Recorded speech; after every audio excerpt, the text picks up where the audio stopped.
वासुदेवे भगवती भक्ति योग प्रयोजितः जन यत्सत्याशु वैराग्यं ज्ञानं च यद हेतु कम। भगवान श्री कृष्ण की भक्तिमय सेवा करने से मनुष्य तुरंत अहेतुक ज्ञान तथा संसार के वैराग्य प्राप्त कर लेता है। श्रीमद् भागवतम 127। कुछ लोग भगवान श्री कृष्ण को की भक्तिमय सेवा को भौतिक भावुकता भरे कार्य जैसा मानते हैं। वे तर्क कर सकते हैं कि शास्त्रों में यज्ञ, दान, तपस्या, ज्ञान, योग, सिद्धियां तथा इस प्रकार की दिव्य साक्षात्कार की अन्य विधियों का सुझाव दिया गया है। उसके अनुसार भक्ति अर्थात भगवान की भक्तिमय सेवा तो उन लोगों के लिए है जो उच्च स्तर के कर्म नहीं कर पाते। सामान्यतः यह कहा जाता है कि भक्ति शूद्रों, वैश्यों और अल्प बुद्धि वाली स्त्री जाति के लिए है, किंतु यह हकीकत नहीं है दोस्तों। भक्ति समस्त दिव्य कर्मों में सर्वोपरि है। भक्ति के बस में भगवान, भक्तों के बस में भगवान है, किंतु यह हकीकत है। फलतः यह उत्कृष्ट होने के साथ साथ सरल भी है। उन शुद्ध भक्तों के लिए सर्वोत्कृष्ट है जो परम भगवान संपर्क स्थापित करने के लिए गंभीर हैं, और उन नए भक्तों के लिए भी सुगम है जो अभी भक्ति के दहलीज पर हैं। पूर्ण पुरुषोत्तम भगवान श्री कृष्ण के सानिध्य प्राप्त करना एवं एक महान विज्ञान है। इसके द्वारा सबके लिए खुला है, इसके द्वार सबके लिए खुला है, जिसमें शूद्र, वैश्य, स्त्रियां तथा शूद्र से भी निम्न कुल में जन्मे मनुष्य सम्मिलित हैं। वो फिर गुण संपन्न ब्राह्मणों तथा महान स्वरूप सिद्ध राजाओं जैसे उच्च कोटि के लोगों के विषय में तो कहना ही क्या है। ये उच्च कोटि के कार्यों जिन्हें यज्ञ, दान, तपस्या इत्यादि कहा जाता है, शुद्ध तथा वैज्ञानिक भक्ति का अनुभव करने वाला गौण कारक है। दिव्य अनुभूति के मार्ग में ज्ञान तथा वैराग्य दो महत्वपूर्ण कारक है। संपूर्ण आध्यात्मिक विधि प्रत्येक भौतिक तथा आध्यात्मिक वस्तु के पूर्ण ज्ञान तक पहुंचाती है, और पूर्ण ज्ञान का फल यह होता है कि मनुष्य भौतिक आसक्ति से विरक्त हो जाता है और आध्यात्मिक कार्यों में अनुरक्त हो जाता है। भौतिक वस्तुओं से विरक्त होने के अर्थ पूर्णतया निष्क्रिय हो जाना नहीं है। जैसा कि कुछ अल्पज्ञानी पुरुष सोचते हैं कि अर्थ ऐसा कर्म न करना जिसका अच्छा या बुरा प्रभाव पैदा हो। निषेध का अर्थ यह नहीं कि सकारात्मक कर्मों का भी निषेध। अनावश्यक वस्तुओं का निषेध का अर्थ यह नहीं होता कि आवश्यक वस्तुओं का भी निषेध किया जाए। इस प्रकार भौतिक रूपों में विरक्ति का अर्थ असली सकारात्मक रूप को नकारना नहीं है। भक्ति संप्रदाय तो संक्रांत रूप में अनुभूति पाने के लिए ही है। जब सच्चे रूप में साक्षात्कार हो जाता है तब नकारात्मक रूप स्वतः लुप्त हो जाता है। अतः भक्ति संप्रदाय के विकास के साथ साथ मनुष्य स्वाभाविक रूप से निम्न स्तर वस्तुओं से विलग होता जाता है और श्रेष्ठ वस्तुओं से जुड़ता जाता है। यह विकास का सकारात्मक रूप ही सकारात्मक सेवा से होता है। इसी प्रकार की भक्ति जो जीव का सर्वोत्तम धर्म है, उसे भौतिक इंद्रिय सुख से बाहर निकलता है। यही शुद्ध भक्ति का चिन्ह है। वह न तो मूर्ख होता है, न ही वो निकृष्ट स्तर के कार्यों में लगा रहता है, न ही उसके पाप भौतिक मूल्य होते हैं। यह केवल शुष्क चिंतन से संभव नहीं होता है, वह तो केवल भगवत कृपा से ही संभव हो पाता है। शुद्ध भक्त ज्ञान, वैराग्य इत्यादि आदि सभी सद्गुणों से पूरित होता है, किंतु यह आवश्यक नहीं कि केवल ज्ञान तथा वैराग्य से युक्त व्यक्ति भक्ति संप्रदाय के नियमों का भी जानकार हो। भक्ति मानव जाति का सर्वश्रेष्ठ कर्तव्य है। भक्ति करने से जो ज्ञान प्राप्त होता है उसे हम प्रश्न का उत्तर देने में सक्षम बनाता है। मैं क्या कहूँ, जीवन की बद्ध अवस्था में, वृद्ध अवस्था में हम अपना समय ज्ञान में नहीं अपितु ठीक पशु की तरह ज्ञान में बिताते हैं। पशुओं की आत्मज्ञान नहीं होता, जैसे देहात्म बुद्धि में लीन रहते हैं। कुत्ता सोचता है मैं कुत्ता हूँ, मैं ये शरीर हूँ। निसंदेह वह यह नहीं जानता कि वह कुत्ता है या बिल्ली। उसे कुत्ता नाम दिया है, ये केवल इतना ही जानता है कि मैं एक शरीर हूँ, मुझे किसी न किसी तरह इस शरीर की जरूरतें पूरी करनी है। यही उसका एकमात्र कार्य है। वह दिन रात अपने शरीर के जरूरतें की पूरी करने के लिए काम करता रहता है। यह अज्ञान है। ठीक उसी प्रकार हमारे कुछ मनुष्य उन कुत्तों की तरह अपने जरूरतों की पूर्ति करने के लिए, अपनी इच्छाओं की पूर्ति करने के लिए, अपनी आकांक्षाओं को पूर्ति करने के लिए दिन रात लगे रहते हैं। 99 का चक्कर में लगे रहते हैं। कैसे मेरा पैसा बढ़े, कैसे मेरा धन बढ़े, कैसा मेरा संपत्ति बढ़े, कैसे और सुख की व्यवस्था, कैसे हम जीवन में और सुखी हो जाएं, इसमें जो लगे रहते हैं। जो मूर्ख व्यक्ति की तरह वो अपना समय को बर्बाद करते हुए एक झूठी माया मोह में पड़े रहते हैं, जो सच्चा ज्ञान से दूर हैं। सच्चा ज्ञान परमार्थ वो है कि इस आत्मा को परमात्मा में लीन होना ये जरूरी है। ये सारी झूठी माया जाल में फंसकर अपने समय को बर्बाद न करें दोस्तों। इसलिए जितने भी सात्विक लोग हैं, भगवत ज्ञान का प्रतीक माने जाते हैं, भगवत ज्ञान का इच्छा रखते हैं, भगवत ज्ञान का प्राप्त कर चुके हैं या करने वाले हैं, ऐसे महान पुरुषों को मैं सत सत नमन करता हूँ। ऐसे बहुत सारे महापुरुष हैं इस दुनिया में जो भगवत ज्ञान का प्रचार करते हैं और भगवत ज्ञान के बारे में जानकारी रखते हैं। व्यक्ति हर कोई जानता है, मगर वो झूठी मोह माया में पड़ा हुआ है। झूठी माया झूठी काया, अपनी वही कुत्ते की तरह कि अपनी इच्छाओं, अपनी जरूरतों, अपने शरीर की जो जरूरतें हैं, शरीर की, मन की जो जरूरतें हैं, उनको पूरा करने में पूरी जिंदगी लगा देते हैं और लगा देने के बाद भी अंत में कुछ नहीं मिलता। इस शरीर के अंदर में दो भूख होती है, एक मन की भूख, एक तन की भूख।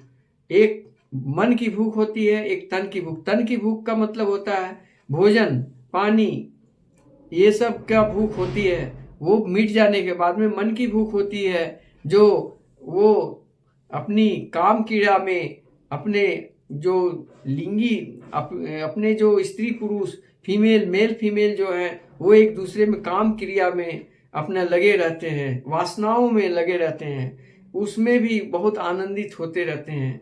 इस शरीर का ये जो दो मन है, ये ऐसी मन है जो कभी मिटती नहीं। जितनी पीते जाओ प्यास बढ़ती जाएगी। काम वासना की प्यास कभी बुझती नहीं। बुझाते इस पेट को, इस भूख को मारते मारते इंसान खुद मर जाता है, मगर ये भूख नहीं मरती। भोजन करते करते, सारी जिंदगी भोजन करते करते इंसान भूख मर जाता है, मगर भूख नहीं मरती। भूख अमर है, ये दोनों भूख अमर है। फिर वो दूसरे जन्म में जन्म लेता, फिर वही तलाश, फिर वही भूख, वही भोजन की भूख। फिर जब जवानी आया तो फिर वो बच्चा पैदा करने के लिए फिर वो काम वासना की भूख। ये दोनों भूख में लग जाते हैं और इस तरह से करके पूरी जिंदगी बर्बाद कर लेते हैं, और करने के बाद भी उनको परम ज्ञान का अध्ययन नहीं कर पाते हैं। लेकिन मनुष्य, सभी जीवों में श्रेष्ठ मनुष्य जीवन है, उनको ये भगवत ज्ञान का सुलभ उपाय मिला हुआ है, जो गॉड गिफ्टेड है। इसलिए सभी जन्मों से, सभी जो जितने भी योनियां से जन्म होते हैं, सबसे श्रेष्ठ योनि में मानव जीवन को माना गया है, जिसमें ब्रह्म ज्ञान प्राप्त करने की क्षमता होती है। तो क्यों न हम ब्रह्म ज्ञान का और भगवत ज्ञान का अध्ययन करें और अपना आत्मा शुद्ध अंतःकल से, कर्ण से, अंतः मन से, दिव्य चक्षु से दुनिया को देखें और एक पवित्र आनंदमय जिंदगी जिएं। मेरा उद्देश्य है धर्म का प्रचार करना, ना ही मुझे कोई बिजनेस करना है। क्या लेके आए हैं, क्या लेके जाएंगे, इतना याद रखना। लेके आए हैं किस्मत और लेके जाएंगे कर्म। जैसा कर्म करेंगे आप, फिर वैसा ही आपको भाग्य मिलेगा और वैसा ही आपका जन्म दिया जाएगा। ये तो आपको परम ज्ञान के रूप में मिला ही है। लेकिन मेरे छोटी सी संक्षेप में गीता का ज्ञान बांटने से कुछ होने वाला नहीं है। मैं आपसे इतना ही कहता हूँ कि आप सत्पथ पर चलें, झूठ मत बोलें, किसी को धोखा न दें, विश्वासघात न करें। अगर आपके पास विश्वास नहीं है, नहीं धोखा दे रहे हैं, तो आप दुनिया का सबसे बड़ा मूर्ख व्यक्ति कौन होता है? जो दूसरों को धोखा देता है, दूसरे विश्वासघात करता है, जो बेईमानी करता है, जो झूठ बोलता है। एक बार, दो बार, तीन बार, धीरे धीरे पूरी समाज में आपकी छवि फैल जाती है और आपका जो ये आदत है गलत रास्ते वाली, गलत तरीके से आप सोचते हैं, जब आप जब दुरात्मा हैं, तो जब आप गलत तरीके से जब उपार्जन किए हुए धन को खाते हैं तो आपको बड़ा आनंद आता है। पराया धन लूट कर खाने में आपको बड़ा आनंद आता है। लेकिन आप जितने मांस खा खा के आपका शरीर मोटा हो गया, लेकिन ठाकुर जी कहते हैं कि वो ऐसे मोटा शरीर एक धड़ाम से ककड़ी की तरह बर्बाद हो जाएगा। कोई चलने वाला नहीं है, कोई टिकने वाला नहीं है। अकाल मृत्यु में परम दुख के कारण बन जाओगे। शारीरिक दुख, मानसिक दुख में पड़े रहोगे। कोई बचाने वाला नहीं, कोई पूछने वाला नहीं है। इसलिए दोस्तों, शरीर में शुद्ध भोजन डालो और शुद्ध मन को शुद्ध करो, भगवान का कीर्तन करो। हरे कृष्ण कृष्ण कृष्ण हरे हरे, हरे राम राम राम हरे हरे, इस तरह का जाप करो।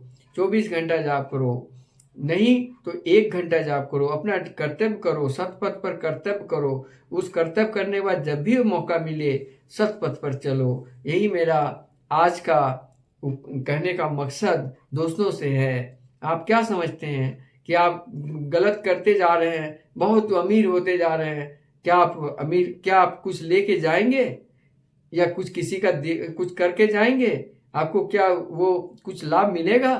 अंत में कुछ नहीं मिलेगा।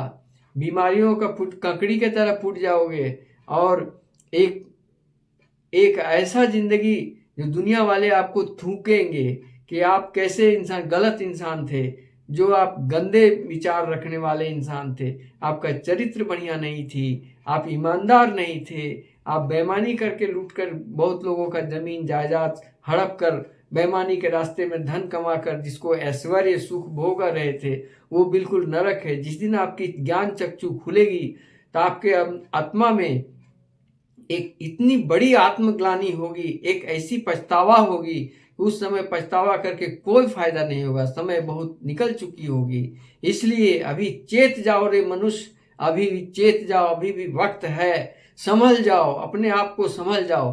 किसी दूसरे को धोखा मत दो। धोखा देने से तुमको कुछ नहीं मिलने वाला है। आज जो क्षणिक सुख मिल रहा है वो बहुत क्षणिक ही है।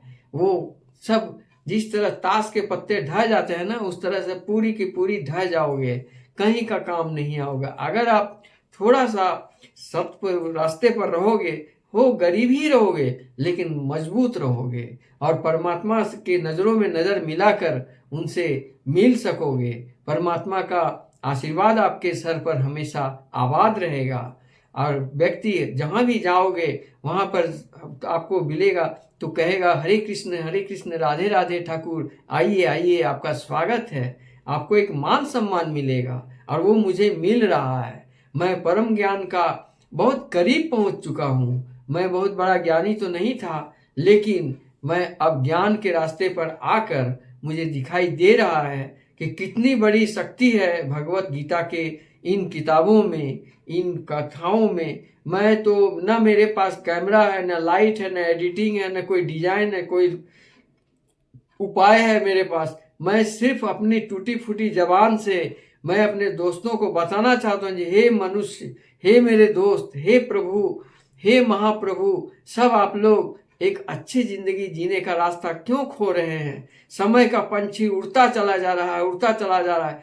इसको अभी भी वक्त है। जो एक को कहा गया है ना, एक वो घड़ी आधो में पुण्याद। कुछ भी थोड़ा सा कर लो, धर्म के नाम पर, पूजा के नाम पर, भगवान के नाम पर कुछ भी सत्कर्म कर लो, आपको जरूर इसकी सेवा, इसका मेवा मिलेगी आपको। और इसका एक अलग टाइप की जिंदगी, जिस दिन आपका ज्ञान चक्षु खुलेगी तो आप अंदर ही अपने आत्मा से बहुत खुश होंगे। अगर आपको विश्वास नहीं तो आप एक बच्चे का कलम चुरा लें, आपको देखिएगा कि उस बच्चे से ही आपको डर लगेगा।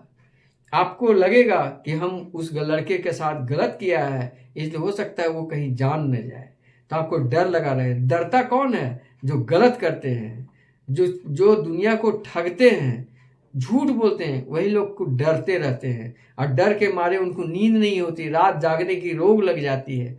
रात जागने से क्या होता है? उनका डाइजेशन सिस्टम खराब हो जाता है, गैस एसिडिटी हो जाती है, हार्ट का प्रॉब्लम हो जाता है, ब्लड शुगर बढ़ जाता है, ब्लड प्रेशर भी हाई हो जाता है, तरह तरह के बीमारियां होते हैं। लेकिन मैंने देखा इस्कॉन टेम्पल में जो चांटिंग करते हैं और जो महाप्रभु लोग जो वहाँ का प्रसाद भोजन करते हैं, वो काफ़ी लंबी आयु तक जीते हैं और बड़ा स्ट्रांगली जीते हैं। और बल्कि नृत्य करते हुए मैंने उन वृद्ध लोगों को नृत्य करते हुए देखा है। न उनको कोई दवा की ज़रूरत है, ना ही उनको किसी तरह का लोभ है, न किसी चीज़ का आश्चर्य है, न काम वासना है। बिल्कुल वो लीन है अपनी जिंदगी में, अपने प्रभु श्री कृष्ण के चरणों पर अपना आप को अर्पण कर चुके हैं और इस तरह से हर समय हरे कृष्ण कृष्ण कृष्ण हरे हरे, हरे राम राम राम हरे हरे का जाप करते रहते हैं और मन ही मन आनंदित होकर जिंदगी से दुनिया से जाते हैं। हे दोस्तों, आप भी ऐसा ही करें। इतना ही कहकर आज का कथा यहीं समाप्त करता हूँ। हरे कृष्ण कृष्ण कृष्ण हरे राम राम राम हरे हरे। ओम नमो भगवते वासुदेवाय नमः। ओम नमो भगवते वासुदेवाय नमः। ओम नमो भगवते वासुदेवाय नमः। ओम